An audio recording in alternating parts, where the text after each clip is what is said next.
watching this video and you're someone that feedbacks are tough on you, or you just keep asking yourself, what are people thinking about me? Or you're just overthinking, right? Firstly, yes, you're really smart, because it takes someone to be smart to be able to go through all the angles. But thank you so much for watching this video. I'm grateful, okay? I am really grateful.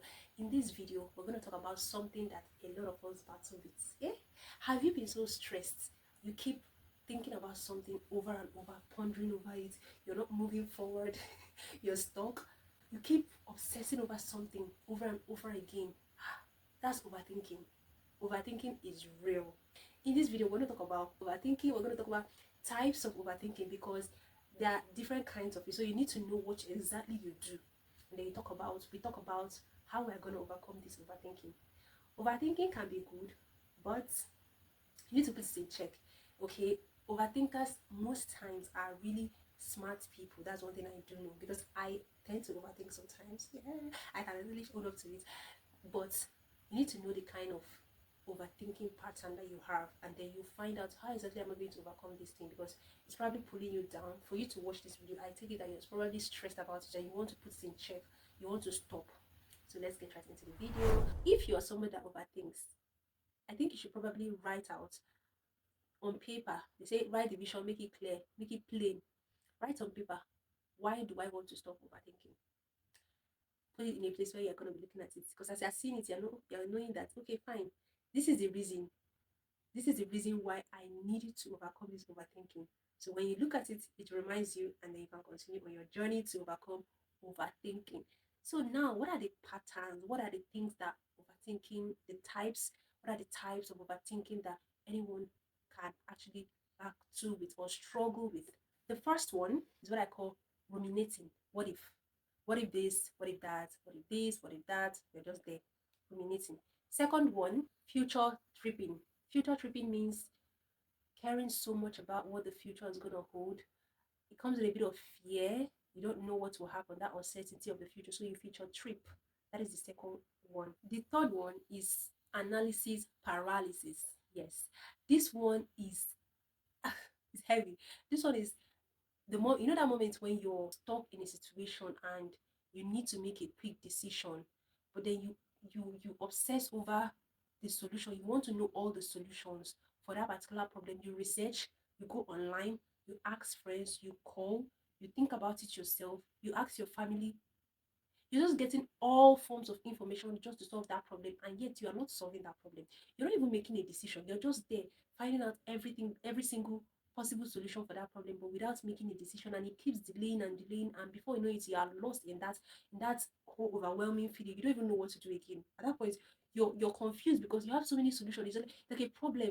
That's what they say. Intelligent people most times are overthinkers, and I'm not even joking, because by the time you think about a problem, you go from this angle, you go from the other angle, you look at it strategically, you look at it from a different holistic view. You look at it in a way that it's just a lot. But then at the end of the day, make a decision. No, that's the third one. So we talk about what? First one, ruminating. Second one, future tripping. Third one, analysis paralysis. So you have to ask yourself this question: which one do I normally do? I know the one that I struggle with. Don't worry, maybe I'll tell you later. But let's continue, please. How exactly to tackle this problem of overthinking? The first one, self-awareness. So now when it comes to self-awareness just means you being able to pay attention to your thoughts, to that voice in your head. It's just like you being a third person observing yourself and seeing yourself, okay, I'm thinking about this and this is the issue. Just being aware of yourself, being observant, being mindful of your thoughts, of your voice, of the thought process in your head, all of those things. So you can practice self-awareness by engaging in activities like meditation. It just calms you down. You take your time, pay attention in that quiet voice, pay attention to the voice in your head, pay attention to what it is that is bothering you. At that point, you're at ease and you begin to observe yourself. Okay, I'm somebody that when it comes to this particular topic, I think I stress over it. When it comes to this one, I think I'm like this. You see your action and reaction pattern being revealed to you just because you're self-aware. Another thing you could do is to have a page or a notebook where you could write down your thought pattern. So in writing your thought pattern, you have to make sure that you separate your thoughts from facts. So you write the facts, you write your thoughts. That way you get to extract it and okay, this is me overthinking based on my thoughts. This is actually what is real based on the facts. Another thing, apart from self-awareness, the second thing you could do to overcome overthinking is to have a time for tracking your worry. I call it my worry time. So what you do is this: you could set a time, say 3 minutes. In 3 minutes time, I'm just going to obsess about this thing. I know it's bothering me. I'm going to take my time and think about it anyhow I want, but once that time is up, I'm done. This is a way to not in a way stop yourself from actually thinking about it, because you still be on your mind, but you've given yourself that time to wallow in it, if I use that word, to wallow in it, and then be done with it be done when the time is done. And after that time, don't go back to it, because you know that if you go back to it, that would mean you being lost in that process, and you know the kind of stress that it will give you at that point. You don't want to get to that point, so you're trying to limit yourself, basically limit yourself from getting to a point where there's no coming back, where you're so overwhelmed, where you're so lost, and your emotions begin to act up. That's overthinking, basically. So this is the second thing you could do. So we talked about first one, which is being self-aware. Second thing, having a thought or worry time. The third thing you could do is take feedback as feedback and not personally as much. I'll give you a story. I created this YouTube channel out of the blue because of one of my videos I did back then, and that was last year. And as it is now, it's still a small channel, but it's growing up, right? It's growing gradually. I asked for feedback from some of my friends about my channel, and there was this particular, I can't believe I'm saying this, there was this particular feedback I got that day. I went home, I started ruminating over it. I asked myself, why did I even ask for this feedback in the first place? What pushed me to go ask for this feedback? I should have just left it alone. I kept ruminating. Why? Because I took it personally.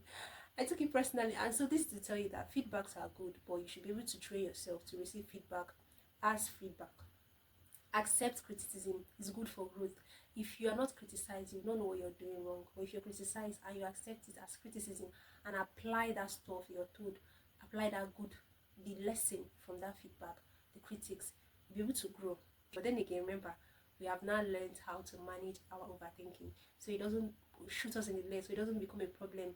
When you need to make a decision, you stop overthinking, make decision. When you need to face your fear, you pray to God and face your fear. When you need to just, in terms of your career, because this is very important, you don't want to be someone that is always overthinking things and takes things personally. You want to come from a strategic point, from a point where, okay, she's objective, she takes things as it is and just treats it as it is without attributing it to her self-worth or make you feel like you're the worst person just because of that feedback. No, not like that. So that's how you'll be able to overcome overthinking. Last thing, it takes practice. It takes practice, but now you know. So we have talked about a whole lot of things. First, identify the kind of pattern you have, the kind of overthinking you normally go for, and then you now know how to deal with it. And just by practice, it's like a muscle thing, exercise. You go to your gym, you keep exercising. Gradually, you'll get a hang of it, trust me. And I hope this video was really, really helpful to you. Please remember to like and share and subscribe. Thank you for watching. And I'll see you in my next video, please. Bye.